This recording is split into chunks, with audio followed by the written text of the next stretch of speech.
President Obama, Commander Harris, ladies and gentlemen, and all American citizens,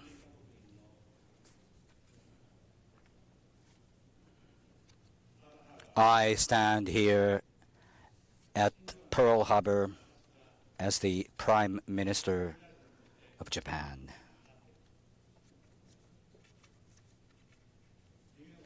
If we listen closely, we can make out the sound of restless waves breaking and then retreating again. A calm inlet of brilliant blue is radiant with the gentle sparkle of the warm sun.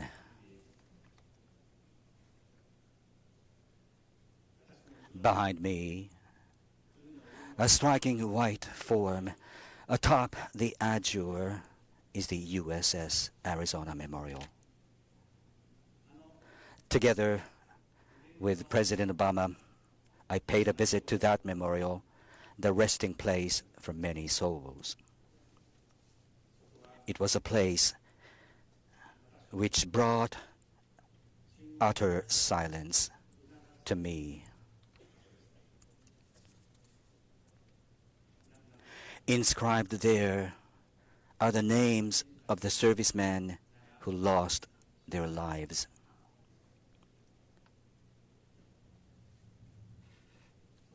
Sailors and Marines hailing from California and New York, Michigan and Texas, and various other places, serving to uphold their noble duty of protecting the homeland they loved, lost their lives.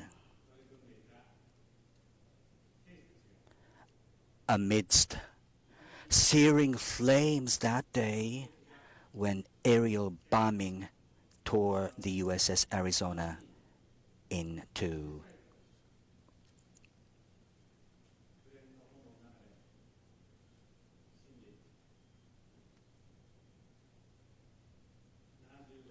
Even 75 years later, the USS Arizona, now at rest atop the seabed, is the final resting place for a tremendous number of sailors and Marines.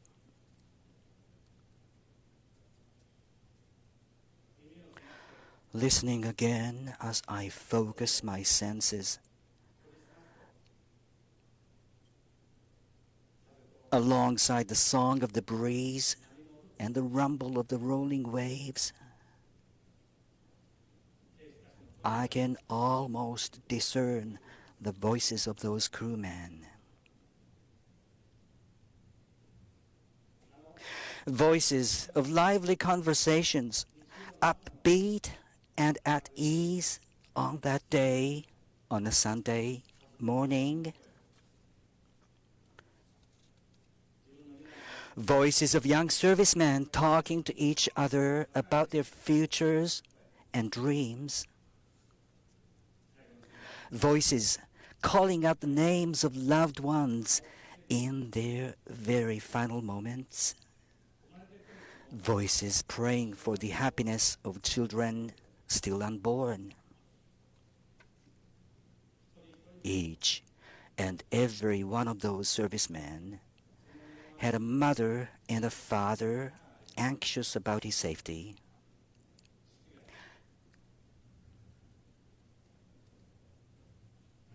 Many had wives and girlfriends they loved. And many must have had children they would have loved to watch grow up.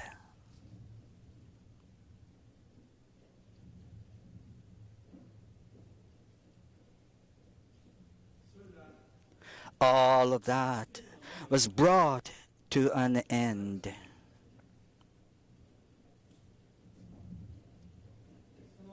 When I contemplate that solemn reality, I am rendered entirely speechless. Rest in peace, precious souls of the fallen.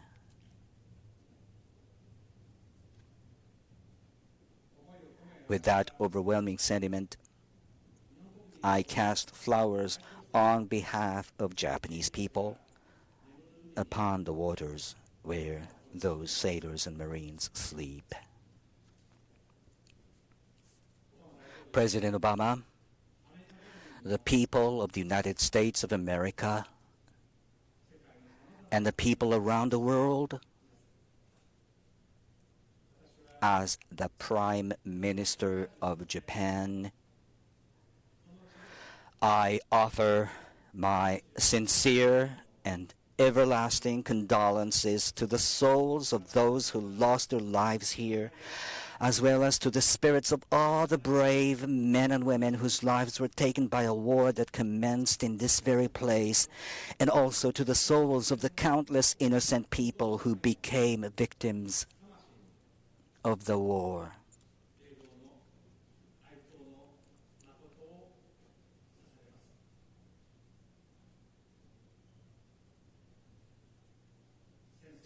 We must never repeat the horrors of war again. This is the solemn vow we, the people of Japan, have taken, and since the war, we have created a free and democratic country that values the rule of law and has resolutely upheld our vow never again to wage war.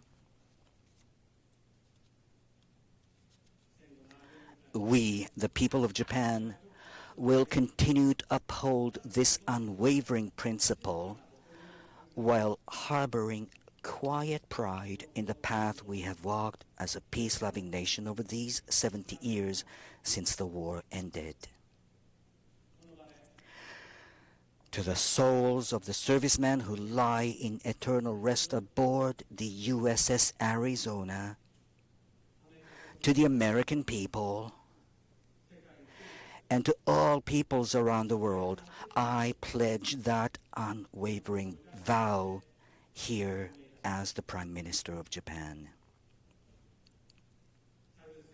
Yesterday, at the Marine Corps Base Hawaii in Kaneohe Bay, I visited the memorial marker for an Imperial Japanese Navy officer. He was a fighter pilot by the name of Commander Fusata Ida, who was hit during the attack on Pearl Harbor and gave up on returning to his aircraft carrier. He went back instead and died.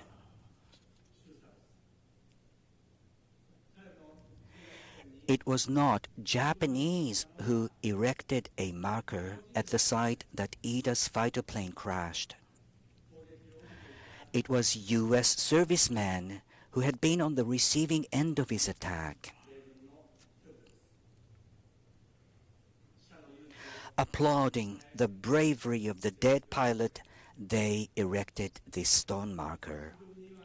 On the marker, his rank at that time is inscribed Lieutenant, Imperial Japanese Navy, showing the respect toward a serviceman who gave his life for his country.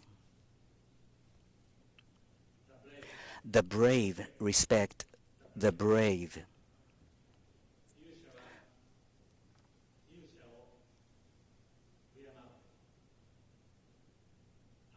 So wrote Ambrose Bierce in a famous poem.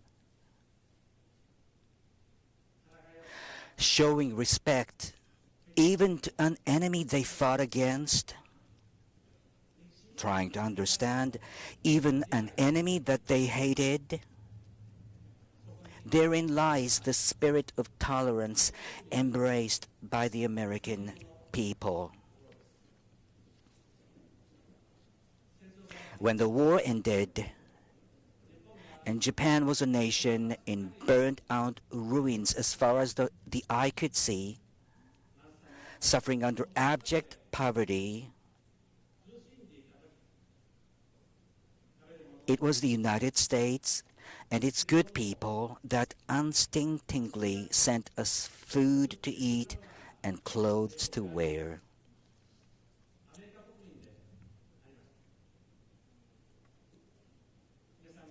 the Japanese people managed to survive and make their way toward the future thanks to the sweaters and milk sent by the American people. And it was the United States that opened up the path for Japan to return to the international community once more after the war. Under the leadership of the United States, Japan, as a member of the free world, was able to enjoy peace and prosperity.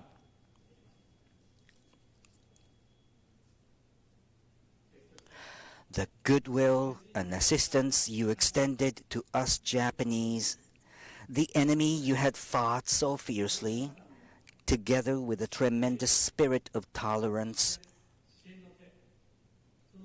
were etched deeply into the hearts and minds of our grandfathers and mothers.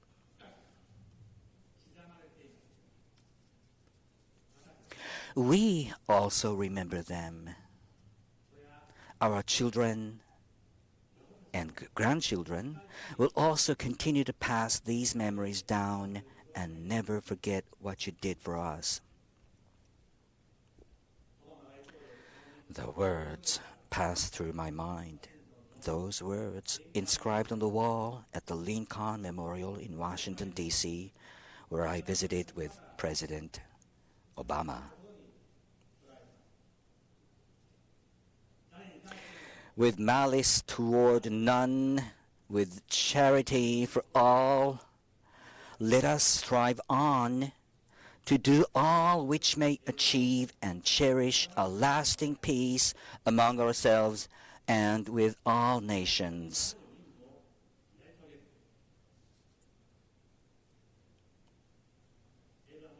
These are the words of President Abraham Lincoln.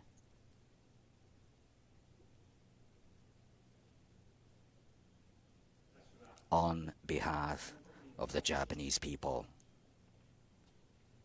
I hereby wish to express once again my heartfelt gratitude to the United States and to the world for the tolerance extended to Japan.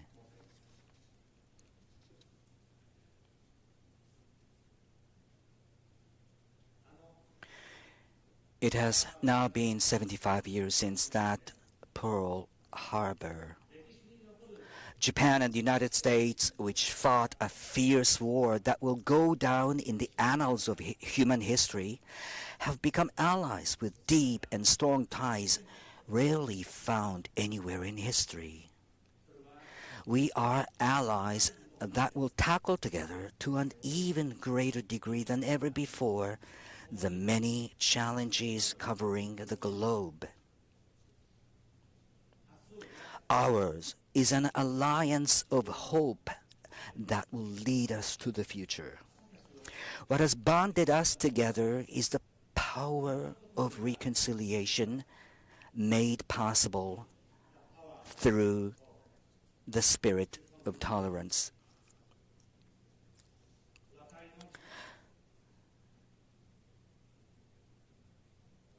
What I want to appeal to the people of the world here at Pearl Harbor, together with President Obama, is this power of reconciliation. Even today, the horrors of war have not been eradicated from the surface of the world. There is no end to the spiral where hatred creates hatred. The world needs the spirit of tolerance and the power of reconciliation now, and especially now. Japan and the United States, which have eradicated hatred and cultivated friendship and trust on the basis of common values, are now, and especially now, taking responsibility for appealing to the world about the importance of tolerance and the power of reconciliation. That is precisely why the Japan-US alliance is an alliance of hope.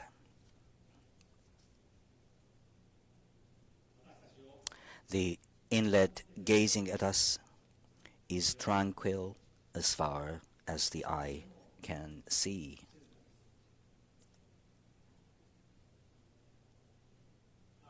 Pearl Harbor.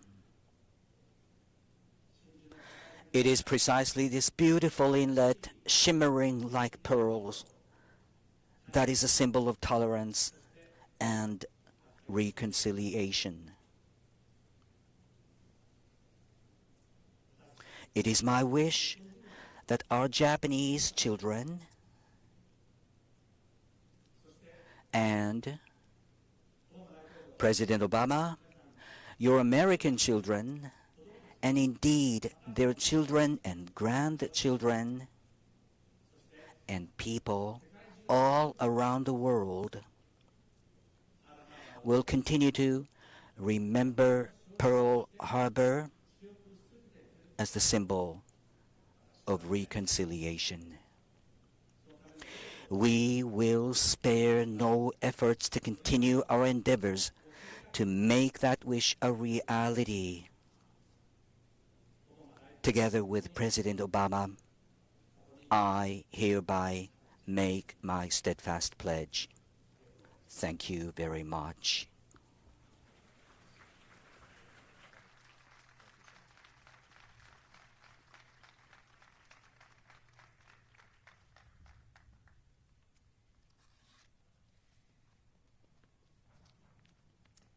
Prime Minister Abe, on behalf of the American people, thank you for your gracious words. Thank you for your presence here today. A historic gesture that speaks to the power of reconciliation and the alliance between the American and Japanese peoples. A reminder that even the deepest wounds of war can give way to friendship and lasting peace. Distinguished guests, members of our armed forces, and most of all, survivors of Pearl Harbor and their loved ones. Aloha. To Americans, especially to those of us who call Hawaii home, this harbor is a sacred place. As we lay a wreath or toss flowers into waters that still weep, we think of the more than 2,400 American patriots, fathers and husbands, wives and daughters, manning heaven's rails for all eternity. We salute the defenders of Oahu, who pulled themselves a little straighter every December 7th, and we reflect on the heroism that's shown here 75 years ago. As dawn broke that December day, paradise never seemed so sweet. The water was warm and impossibly blue. Sailors ate in the mess hall or readied themselves for church, dressed in crisp white shorts and t-shirts. In the harbor, ships at anchor floated in neat rows. The California, the Maryland, and the Oklahoma, the Tennessee, the West Virginia, and the Nevada. On the deck of the Arizona, the Navy band was tuning up. That morning, the ranks on men's shoulders defined them less than the courage in their hearts. Across the island, Americans defended themselves however they could, firing training shells, working old bolt-action rifles, An African-American mess steward who would typically be confined to cleaning duties carried his commander to safety and then fired an anti-aircraft gun until he ran out of ammo. We honor Americans like Jim Downing, a gunner's mate, first class of the West Virginia. Before he raced to the harbor, his new bride pressed into his hand a verse of Scripture. The eternal God is thy refuge, and underneath are the everlasting arms. As Jim fought to save his ship, he simultaneously gathered the names of the fallen so that he could give closure to their families. He said, "It was just something you do." We remember Americans like Harry Pang, a fireman from Honolulu who, in the face of withering fire, worked to douse burning planes until he gave his last full measure of devotion. One of the only civilian firefighters ever to receive the Purple Heart. We salute Americans like Chief Petty Officer John Finn, who manned a .50 caliber machine gun for more than 2 hours and was wounded more than 20 times, earning him our nation's highest military decoration, the Medal of Honor. And it is here that we reflect on how war tests our most enduring values.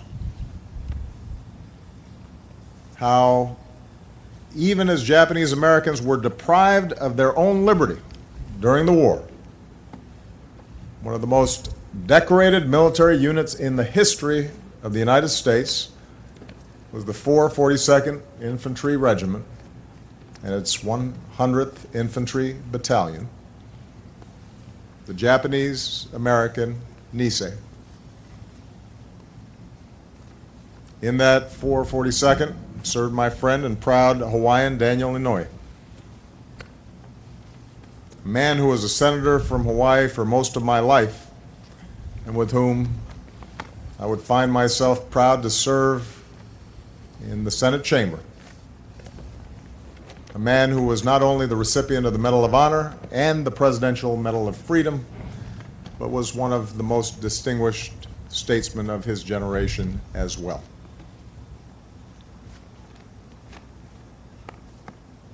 Here at Pearl Harbor, America's first battle of the Second World War roused a nation.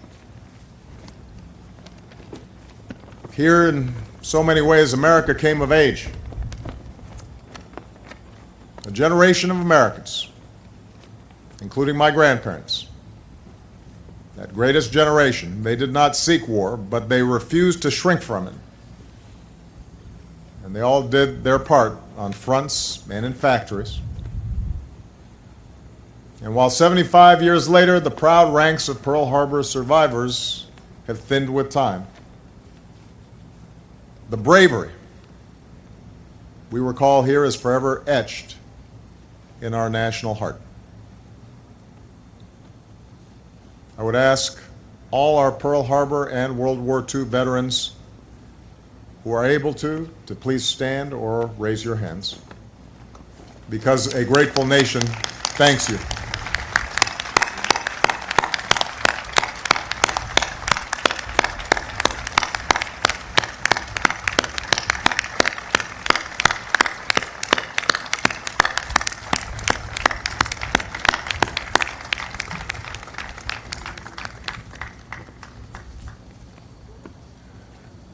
The character of nations is tested in war, but it is defined in peace.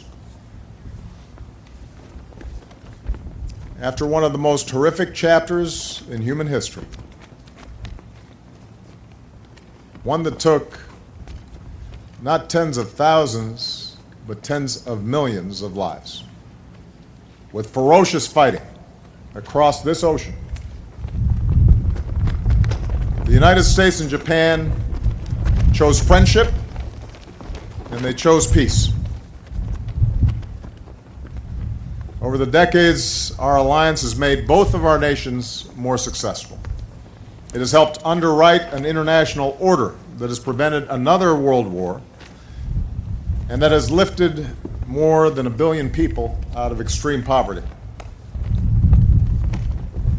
Today, the alliance between the United States and Japan, bound not only by shared interests but also rooted in common values, stands as the cornerstone of peace and stability in the Asia-Pacific and a force for progress around the globe. Our alliance has never been stronger. In good times and in bad, we are there for each other. Recall 5 years ago, when a wall of water bore down on Japan and reactors in Fukushima melted. America's men and women in uniform were there to help our Japanese friends. Across the globe, the United States and Japan worked shoulder to shoulder to strengthen the security of the Asia-Pacific and the world, turning back piracy, combating disease, slowing the spread of nuclear weapons, keeping the peace in war-torn lands. Earlier this year, near Pearl Harbor, Japan joined with 24 nations in the world's largest maritime military exercise. And that included our forces from U.S. Pacific Command, led by Admiral Harry Harris, the son of an American naval officer and a Japanese mother. Harry was born in Yokosuka, but you wouldn't know it from his Tennessee twang. Thank you, Harry, for your outstanding leadership.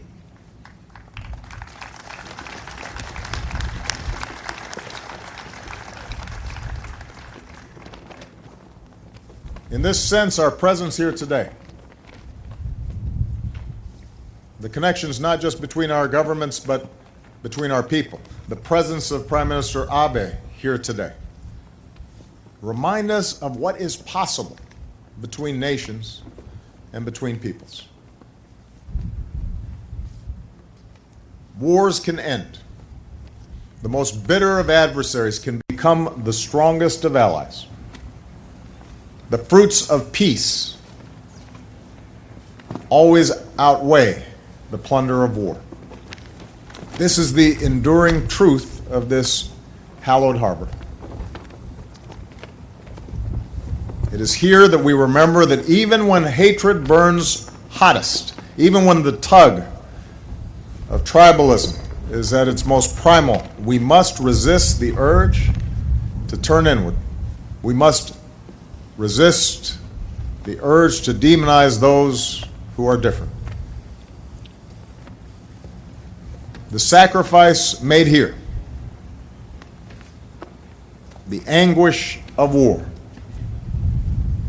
reminds us to seek that divine spark that is common to all humanity. It insists that we strive to be what our Japanese friends called otagai no tameni, with and for each other.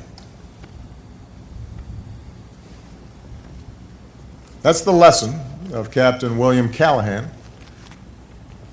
of the Missouri. Even after an attack on his ship, he ordered that the Japanese pilot be laid to rest with military honors, wrapped in a Japanese flag sewn by American sailors. It's the lesson in turn of the Japanese pilot who, years later, returned to this harbor, befriended an old Marine bugler, and asked him to play taps and lay 2 roses at this memorial every month, one for America's fallen and one for Japan's. It's a lesson our two peoples learn every day in the most ordinary of ways, whether it's Americans studying in Tokyo, young Japanese studying across America, scientists from our two nations, together unraveling the mysteries of cancer or combating climate change, exploring the stars. It's a baseball player like Ichiro lighting up a stadium in Miami, buoyed by the shared pride of two peoples, both American and Japanese, united in peace and friendship. As nations and as people, we cannot choose the history that we inherit, but we can choose what lessons to draw from it and use those lessons to chart our own futures. Prime Minister Abe, I welcome you here in the spirit of friendship, as the people of Japan have always welcomed me. I hope that together we send a message to the world that there is more to be won in peace than in war, that reconciliation carries more rewards than retribution. Here in this quiet harbor, we honor those we lost, and we give thanks for all that our two nations have won together as friends. May God hold the fallen in his everlasting arms. May he watch over our veterans and all who stand guard on our behalf. May God bless us all.